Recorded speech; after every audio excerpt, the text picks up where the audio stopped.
আমাদের জীবনে জন্মলগ্ন থেকে মৃত্যু পর্যন্ত এই দীর্ঘ জীবনকালে আমাদের শারীরিক, মানসিক এবং আবেগগত ক্রমবিকাশ দেখতে পাওয়া যায়।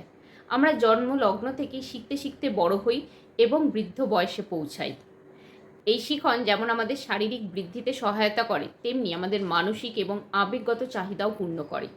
আমাদের জীবনের প্রতিটি স্তরে বিভিন্ন রকমের চাহিদা থাকে। যেমন মিড চাইল্ডহুড, 6 বছর থেকে 10 বা 11 বছর বয়সের বাচ্চাদের মধ্যে অটোনমিক চাহিদা দেখতে পাওয়া যায়। তারা স্বাধীনভাবে নিজ উদ্যোগে নানান কাজে ব্যস্ত থাকে।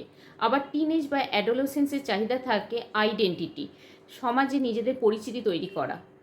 অ্যাডোলেসেন্স পিরিয়ড পার করে যখন একজন অ্যাডাল্টহুডে যায়, তখন সেখানে প্রেম, ভালোবাসা, কেরিয়ার তৈরি করার চাহিদা, সামাজিক পরিচিতির চাহিদা তৈরি হয়। ধীরে ধীরে তারা ফ্যামিলি তৈরি করে, কেরিয়ারকে আরও স্ট্রং বানায়, এবার বৃদ্ধ বয়সে পৌঁছয়।